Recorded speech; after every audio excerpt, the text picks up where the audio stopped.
is part one of our interview with Alan Watt. Alan is an author, radio host, and deep researcher into the New World Order's long-term strategy of eugenics and more. I'm Alan Watt, and I've been following politics and geopolitics for a good part of my life. I didn't start off deliberately going out to find out everything that was possibly going on. In fact, I had no idea, to be honest with you, how vast the scale of an agenda, a political agenda, is when you're bringing in a global society. Wars have many different purposes. Economics is only simply one big part of it, but cultural change and the building of empire through the defeated nations joining in leagues. Every country was basically signing the same laws, and had been my whole life, at the same time, that affected their societies. Laws were introduced and bills were introduced unbeknownst to the people in those countries that it was being introduced in their neighboring countries or even across the water somewhere at the same time.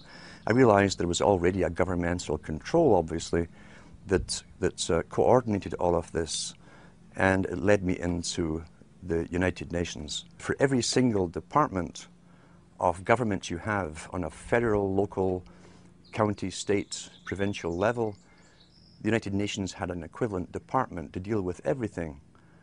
It was already set up, in fact, to be global government.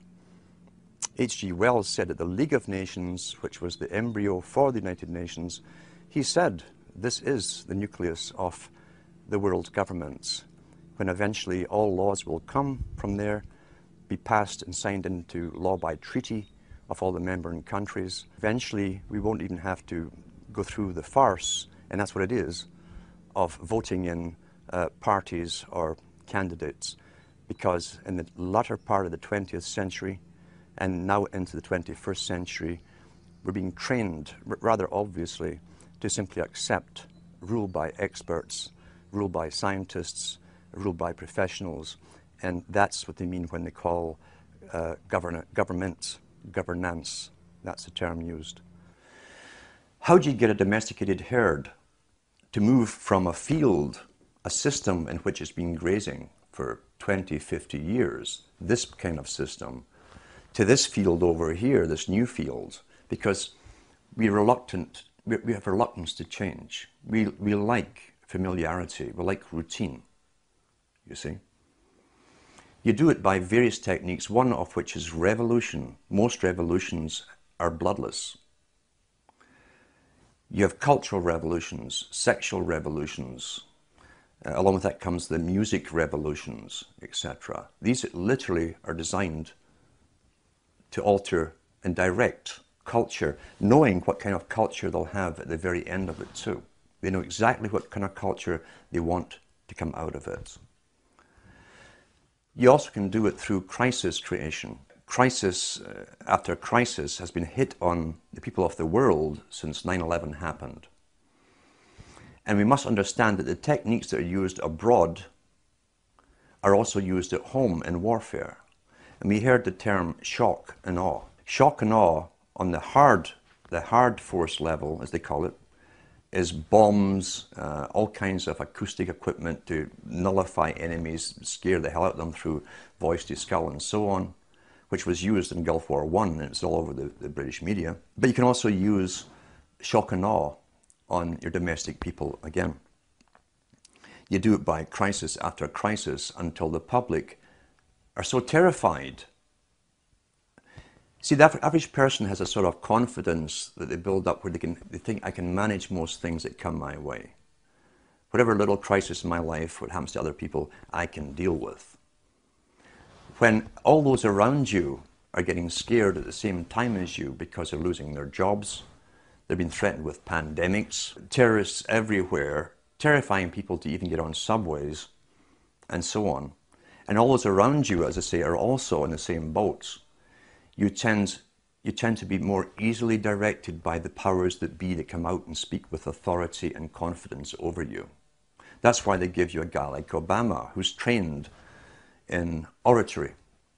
He was trained in oratory, not in truth, but in oratory, the technique of persuasion. Shock and awe, as I say, is a technique of making a person and a whole population punch drunk And each one of those fears, you see, you understand, the average person can handle one major crisis in their personal life, maybe two at the same time.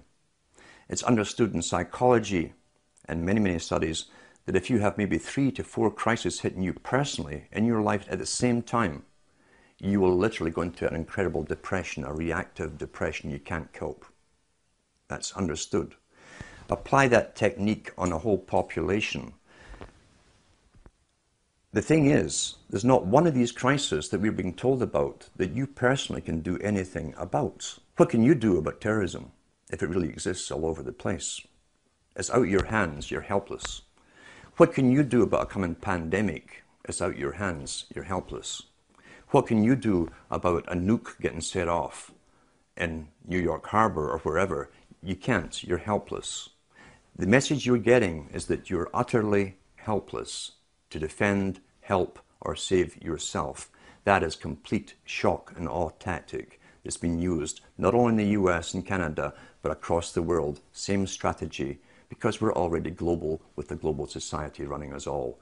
Massive psychology and warfare techniques in psychology has been used across the planet to make us succumb to fear and crises, as I say, and none of which we can actually do anything about on an individual level. Therefore, the leaders are presented to us on screen with uniforms or business suits and ties as politicians who speak with confidence, all scripted, of course, and they seem to have everything under control.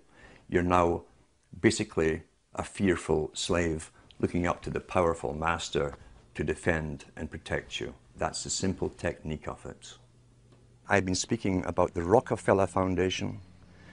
I was mentioning the fact that in the United States, the Rockefeller Foundation, which also runs, I think it is the Carnegie Foundation today, maybe even the Ford, they're all combined. And the families that are given the intergenerational rights, if you like, or authority to lead the world to amalgamation under global governance. Mr. Rockefeller also is heavily involved in the world depopulation strategies.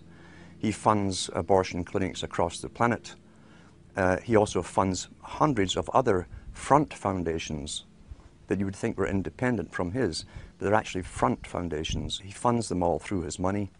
You can trace them all back again to so-called family planning clinics across the entire globe, especially in the third world countries. It seems that Mr. Rockefeller is intensely worried about overpopulation in the near future from countries which will have no industry, etc. And he sees it as his right to start the decimating process, basically, of depopulation. Last winter, I got an invitation to attend something called the World's Citizenship Council, the annual meeting. That kind of floored me because the head of the World Citizenship Council is Mr. Rockefeller himself. And here I am speaking out about and against them. So this did not come out of the blue. They try and get you on board working for them.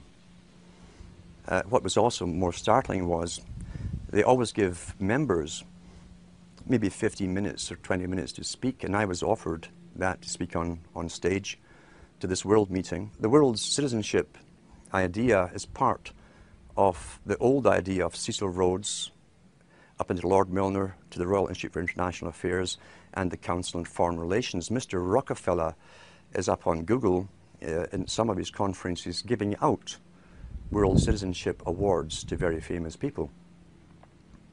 So they've already bypassed and have bypassed sovereign nations a long time ago.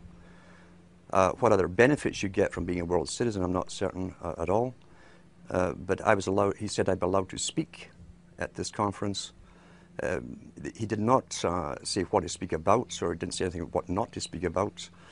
And he also said that, this chairman, of course, who wrote to me, he also said that I'd be allowed to participate in the round table groups which come after. The round table society is very, very important because the round table societies were set up as far back as the Milner Society and the Rhodes Foundation. They came out with the first round table societies. What they do is take the topics that are discussed at the main meetings, then they split off different tables to specialize in certain aspects of the speeches they've heard and find ways how to implement them into reality through media, promotion, various methods of propaganda and so on. I did not attend. I was tempted to go just to see if they would ask me not to speak about certain things, but it was the middle of winter and the journey to this university would have been pretty hectic anyway, and I was so busy. But you will be approached, and that's not the first time I've been approached to do this kind of thing. You'll find that some people are bought over. I should go back to Lord Bertrand Russell on this topic, because Lord Bertrand Russell said in one of his own books, the same book in fact, where he talks about those children who manage to escape the indoctrinations, who have intelligence and an ability to communicate to others, must be brought on board the system, employed by the system, bribed into the system if possible. That generally works with most people.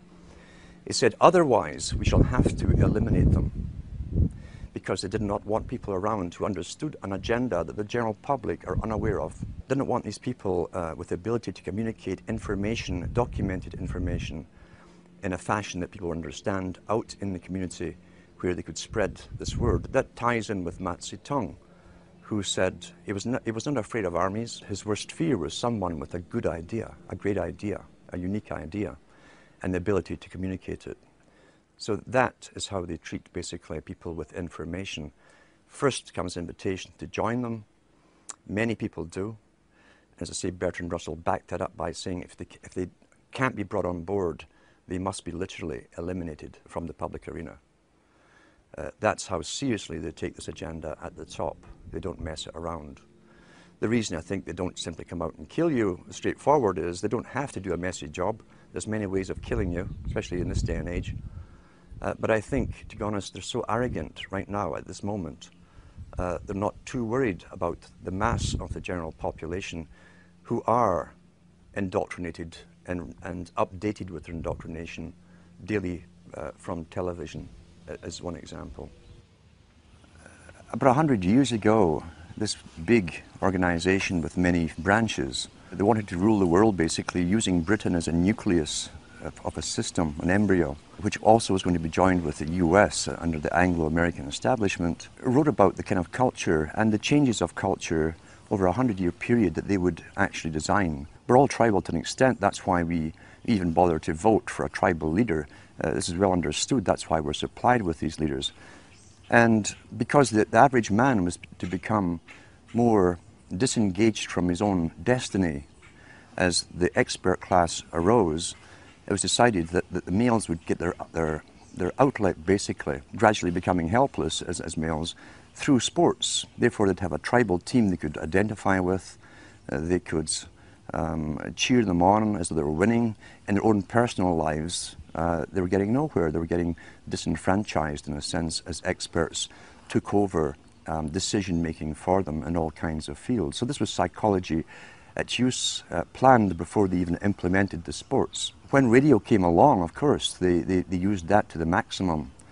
Sports for the men, radio soaps, basically, for the women. And then in came television, as I say, with its alpha state, its hypnotic state. It took off. It really, really took off.